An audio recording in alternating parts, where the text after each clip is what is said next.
Hello everyone, this is Anil Raj, head of the section from Civil Engineering Department. Welcome to WITS Connect. Today I am going to discuss about soil mechanics. Generally, for each and every civil engineer, soil mechanics is the most important subject because without knowing the properties of the soils, so we can't construct any single structure on the earth. So soil mechanics is a global subject. If you learn the soil mechanics throughout the world, this application will be useful for us. So let us go to the subject once. First, I'll start with the definition of soil. So we are calling it as soil mechanics. What is soil? Where this word came from? So actually, this soil word came from Latin language. So the word soil came from Latin language. What is soil actually? What is the meaning of soil in the sense? It is the upper portion of the earth. Upper portion of earth. So in the upper portion of the earth, they termed it as soil. If you see the structure like this, for example, I have taken this as soil. If this is my ground surface, this is my ground surface, and this is called as soil or topsoil. Topsoil.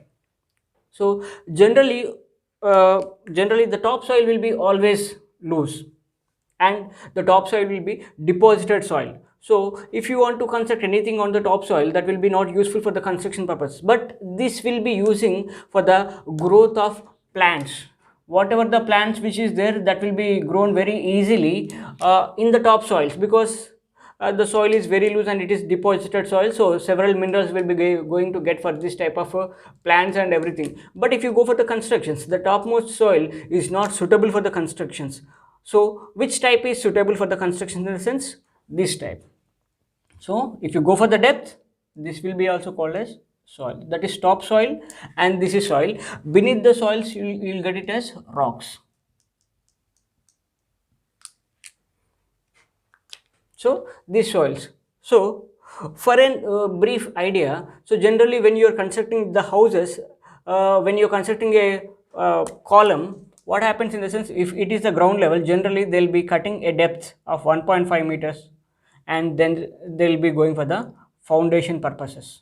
Why they will be cutting all these things in the sense, due to the deposit soils, when they construct the exact foundation on the ground surface, that will not take the bearing capacity, the soil bearing capacity is not going to take the loads. So when you cut it a depth of 1.5 to 1 meters, so generally you will be having a hard strata, so that the soil can bear huge amount of load. So that's why we will be removing the top surface.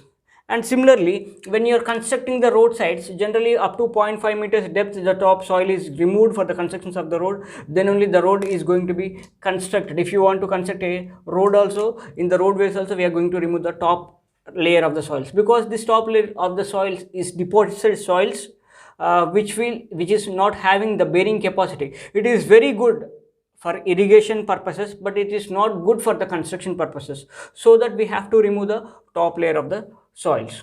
Now let us see about the soil mechanics introduction. So the term soil mechanics is coined by Dr.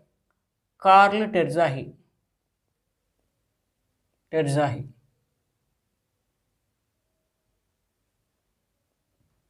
in 1925. Generally, soil mechanics, the name is given by this Dr. Carl Terzahi.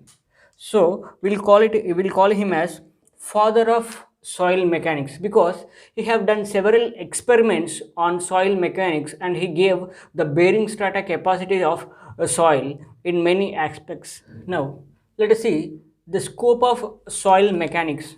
So the scope of soil mechanics in the sense, the importance of soil mechanics, where you have to study it, right? So there are 6 concepts are there. First one is for foundation purposes, and next one is for retaining structures and stability of slopes, underground structures, pavement designs, and earthen dams. So in this particular all these cases, so definitely you have to know the soil study. Without that, you are unable to you are unable to construct anything. Now let us go for foundations. So by the soil structure and by the studying of the soil structure only, you can able to decide whether the foundation will be a shallow structure or deep structure. For example, if it is a foundation structure, that may be divided into shallow, right? That may be divided into shallow or deep. So these foundations are divided into two types depending upon the soil. If the soil is very weak, then you are going for the deep foundations. If the soil is good enough, then you will go for the shallow foundations. Shallow in the sense you will be having like this, our regular structures which are having structures like this. So this is your ground level, here is your foundations. So this is termed as a shallow foundations. Coming to the deep foundations, so whenever you are getting a what we call a very loose soil, for example, if you want to construct anything in the sandy soils, then you'll go for this type of pile foundations. We'll call it as pile foundations. So piles are going to be provided. On that piles you'll be having a structure, then your foundation work starts. So this soil is completely loose soil or a sandy soils, then you are going for the piles here. So depending upon the type of soils only, we are going to decide whether that is a shallow or whether it is a deep. In case of shallow, you can't go for the deep, because when you're going for the deep constructions, the cost of constructions is increasing tremendously. And generally, next topic is retaining walls. When you are going for the retaining walls, generally, for example, if you are having a dam, you will be having the earth surface at this structure. So this is not a dam, sorry, this is a retaining wall.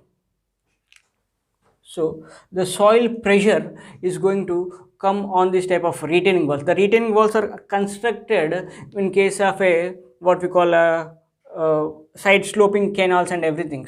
So here the soil movement is going to be very high.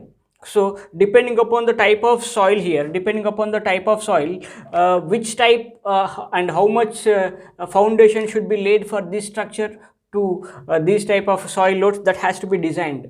So without soil designed structures, you can't go for any type of structure. For example, if you construct a simple wall over here, so it is the soil capacity will be more, definitely that soil that wall is going to be broken. So that's why a soil study has to be main for these purposes. And next, stability of the slopes.